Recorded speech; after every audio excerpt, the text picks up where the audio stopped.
Well, how did you pick A&M over Stanford, man? Stanford's perfect. Okay, so I went to Stanford. When I got the offer from Stanford, it really opened up a lot. I think a lot of doors for me. And a school that I really wanted to go to out of high school that I was really interested in at that point in time was Oregon. I loved Chip Kelly. I loved that offense. I think for me, coming out of high school, the jerseys and them having really good teams going to the Rose Bowl every year was really, really enticing for me. So when we went to visit Stanford that summer, I also had been in talks with Oregon, and Chip Kelly was pretty much like, listen, we're not going to pay for you to come out here, but if you guys want to pay for your way up here, come to a camp. We'll work you out and see if we can make something work out. So I went to California, to the West Coast, to work with a quarterback coach of mine in San Diego. We drove up as a family and drove to Oregon and went to the camp. I meet Marcus Mariota that first day whenever we're in the same camp together. And Oregon told me that they were going to take multiple quarterbacks that year because they were looking for somebody. So me and Marcus work out. The workout ends, and after that, I drive down to Palo Alto to go to Stanford. Yeah. About 2 days into that visit at Stanford, I get a call from Chip Kelly as I'm on Stanford campus getting a tour around, and he's like, we're going to offer you a scholarship. And I remember getting off the phone call with him and talking to my mom and dad and being like, man, I really, really liked Eugene. I like Coach Kelly. I like everything about the offense. If they're going to offer me, I think that's a place I want to go to school. So actually, I committed to Oregon while on the Stanford campus, visiting and working out with Jim Harbaugh, and ended up telling him there that I was going to commit to Oregon. And, I committed to Oregon. This was probably about July of the summer before my senior year. I went back home, went to training camp, went through our first 3 games of the season, and A&M reached out to my head football coach and told them that they were going to come to a game, our 3rd game of the year versus a big school in San Antonio. Had an unbelievable game against a rival school, and A&M ended up offering me really late in the process after that. It took a couple days, and was just thinking about how hard it was for my family to get from Kerrville, Texas to Oregon. It's a 2-hour drive to Austin. It's a flight from Austin to Portland, and then a layover from Portland to Eugene. And when I was thinking about it, being a very family-oriented person and being somebody who has all my family in Texas, I had always wanted to go to a Texas school, but TCU was a place I was really wanted to go to. Texas was a place I really wanted to go to. So not getting those offers and then getting the Texas A&M offer, really just wanted to stay in the home state. And, it took me about a week. And I remember having to pick up the phone as a 17-year-old kid and call Chip Kelly and tell him that I wasn't coming. And let's just say he was less than pleased about that, for sure.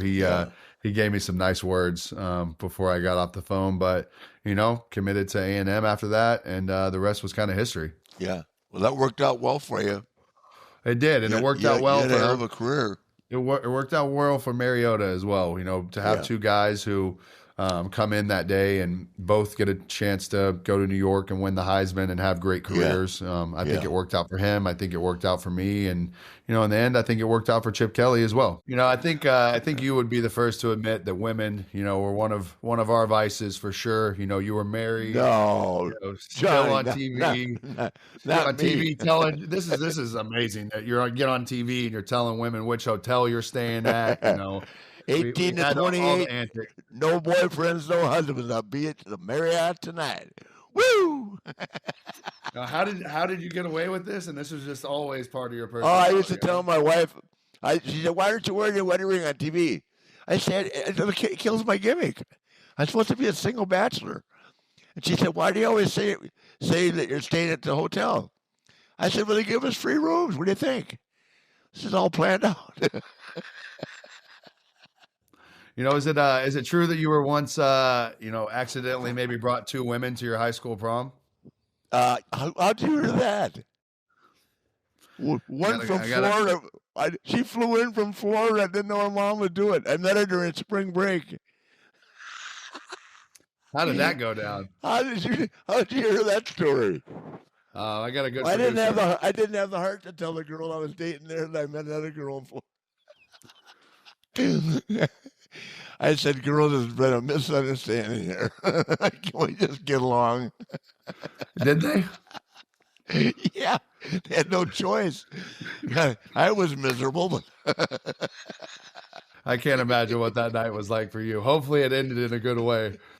How many times would you say you had a girl at your hotel and you woke up and you realized that maybe, you had something gone, or maybe the safe was wide are you open and kidding? she was gone? I've lost 4 Rolexes. Oh, You well, haven't heard those stories, right? I'm What am I probably going to do? Call at the more than cops? that. I woke up with 2 girls in Baltimore one night, and my wallet, my Rolex are gone. I go, okay, which one do you got my, what are you talking about?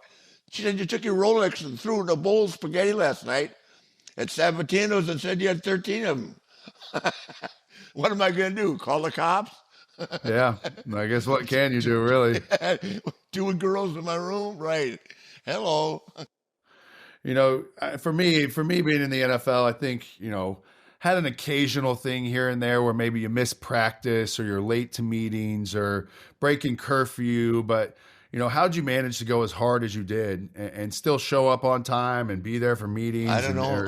That's one thing I'm queer for time management. That's the only thing that I can't deal with in life is someone doesn't function on time. Because we literally have to catch the first flight every day to be to the city. Because one thing about Vince McMahon, if you're not in that door at 1 o'clock, it's a 500. It used to be 500. Now it's like a $2,500 fine, unless you have special permission. Because they put so much into rehearsal, from the dramatic part of it to the people in ring performing, to makeup and all the costumes, and it's a long ass day. Yeah. So, and he expects you. Well, it's not Vince now, but Hunter expects the guys to be there on time. Yeah, I mean, it is something. No matter in what professional world you're in, it's probably one of the most important things that you have is following that schedule, being there early, making sure you're prepared to go on and put on a great product. Right? There's fans and a huge business behind this whole thing. You have to be there to make sure you're putting on a good product for those fans. Yeah, exactly. Hey, I got to tell you a great Lawrence Taylor story. So Lawrence Taylor came and see me wrestle Sting at the Meadowlands in New Jersey, right? So he used to have a bar called LT's, and he drove a blue Jaguar back then. So we went back to his bar, and we drank till 4 o'clock in the morning. And they were playing the Bears the next day. And I heard later on from one of his teammates, he got to the building a half hour before the game, and he still had 3 sacks. Yeah, that guy's absolutely built different. Oh my for sure. God, he's built different, man. You got to hang out with him one night, Johnny. No doubt. I see him at some autograph signings here and there. Yeah, we always have I do really too. good interactions. He is fun as hell. Maybe next time I see him. Last time I saw him, he smoked 2 cigars and drank a whole bottle of straight Cavassier. He still got it, I'm sure. Yeah, he does. You have all these stories of partying, are just as legendary as all the titles you've won and everything you've done in a wrestling match. Your Kid Rock or Post Malone or Snoop, why do you think it is? He's the best. Why do you think it is that popular culture continues to find you, surround itself around you? Obviously, the Migos come out with the song. I mean, so many people. What it was? I think it's a lot to do with the way I dressed. I always dressed immaculately, and I always liked jewelry. Even before jewelry was popular. Does that make sense? Yep. Like Snoop will say, Flair was wearing bling before bling was bling. You know what I mean? And I just caught on, and.